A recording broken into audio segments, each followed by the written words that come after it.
మహిళల కోసం central bank of India ఇప్పుడు మీకు అందిస్తోంది గృహ రుణం. అతి తక్కువ వడ్డీ రేట్లకే ప్రత్యేక సెంటు గృహలక్ష్మి. పూర్తి వివరాలకు వెంటనే సంప్రదించండి 18003030. తిరుమల పుణ్యక్షేత్రానికి ఎంతటి విశిష్టత ఉందో అదే స్థాయిలో శ్రీవారి లడ్డు ప్రసాదాలు కూడా ప్రావీణ్యత ఉన్నది. అలాంటి లడ్డు ప్రసాదాలకు ఇటీవల కాలంలో నాణ్యత లేనటువంటి గీని వాడారని చెప్పి సాక్షాత్తు రాష్ట్ర ముఖ్యమంత్రి ప్రస్తావించారు. దీనికి సంబంధించినటువంటి సుదీర్ఘంగా ఆలయంలో శ్రీవారి సేవా కైంకర్యాలు పునీతులైనటువంటి రమణ దీక్షితులు గారు మనతో పాటున్నారు. వారిని అడిగి తెలుసుకుందాం. సార్ నమస్తే. ఇవాళ శ్రీవారి లడ్డు ప్రసాదాల్లో కలుషితమయ్యాయి అంటే భక్తులు మనోభావాలు దెబ్బతినాలని నన్ను ముఖ్యమంత్రి గారు ప్రస్తావించారు. దీన్ని ఎలా భావించాలి సార్? నిజంగా మీరు సుదీర్ఘంగా సేవ చేశారు శ్రీవారి కైంకర్యంలో. ఇలాంటి కార్యక్రమాలు ఇదివరలో ఎప్పుడైనా జరిగాయి ఇలాంటి కల్తీ ఘటనలు? నా 50 ఏళ్ల కైంకర్య పట్టీలో ఎప్పుడు ఇలాంటిది జరగలేదు. స్వామివారికి ఇంత పెద్ద అపచారం జరగలేదు. ఎన్నో చిన్న చిన్న అపచారాలు జరిగి ఉండొచ్చు, కానీ స్వామివారికి నైవేద్యాల్లోనే కల్తీ జరగడం అనేది ఇదే మొట్టమొదటిసారి. చాలా దుఃఖకరమైన విషయం, భక్తులకి అందరికీ చాలా వేదన కలిగించే విషయం కూడా ఇది.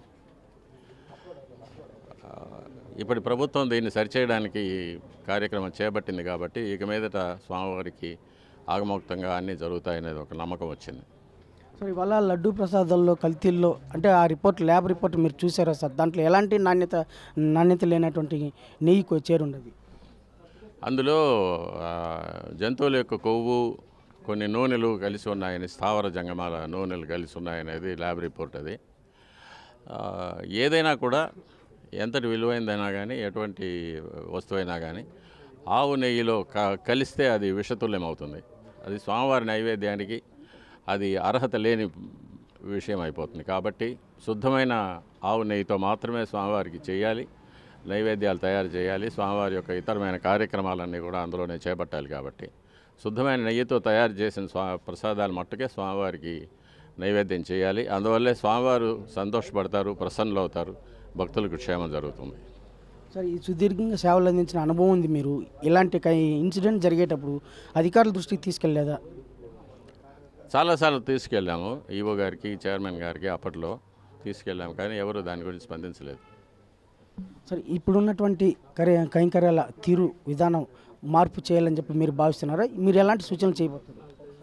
కైంకర్యాలకు దీనికి సంబంధం లేదండి. స్వామివారికి జరిగే నైవేద్యాల్లో కల్తీ ఉండకూడదు. అది సమయానికి జరగాలి, సరైన పరిమాణాల్లో జరగాలి, అంటే దిట్టం ప్రకారం జరగాలి, ఆగమశాస్త్ర ప్రకారం జరగాలి అనేది మాత్రమే నా కోరిక. అలా జరిగితే నేను సంతోషపడతాను, స్వామివారు కూడా ప్రసన్నంగా ఉంటారు. ఇప్పుడున్నటువంటి దిట్టంలో కూడా మార్పు చేసేసారా? అది అప్పుడు కోవిడ్ టైంలో ప్రసాదాలను సగానికి సగం తగ్గించారు. అది మళ్ళీ పూర్తి స్థాయికి తీసుకురాలేదు. అది ఇప్పుడు మనం పూర్తి స్థాయికి తీసుకురావాలి. స్వామివారికి నైవేద్యాలు తక్కువ కాకూడదు, కానీ ఎక్కువ ఎంతైనా చేయవచ్చు. బ్రహ్మోత్సవాల్లో 3 రెట్లు 4 రెట్లుగా కూడా స్వామివారికి నైవేద్యాలు జరుగుతూ ఉంటాయి. కాబట్టి ఆగమశాస్త్రం ఏది చెప్తుందో దాని ప్రకారం జరిగితేనే అందరూ క్షేమంగా ఉంటారు. సార్ ఈ ఇన్సిడెంట్ మీద మీరు ముఖ్యమంత్రి దృష్టికి తీసుకెళ్లే అవకాశం ఉందా? తప్పకుండా తీసుకెళ్తాను, ప్రయత్నం చేస్తున్నాను. రాష్ట్ర ప్రభుత్వం సూచించినటువంటి గీ ఇష్యూ పట్ల శ్రీవారి ఆలయంలో కైంకర్యాలు అంటే దిట్టంలో పూర్తి మార్పు చేశారు. స్వామివారికి భక్తుల మనోభావాలు దెబ్బతినేలా వ్యవహరిస్తున్నారు.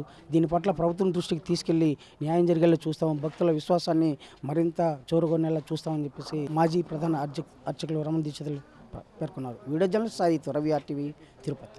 మరిన్ని వీడియోస్ కోసం ఛానల్ ని సబ్స్క్రైబ్ చేయండి. లేటెస్ట్ అప్డేట్స్ కోసం వాట్సాప్ ఛానల్ ని ఫాలో చేయండి. అండ్ లింక్ డిస్క్రిప్షన్ లో ఉంది.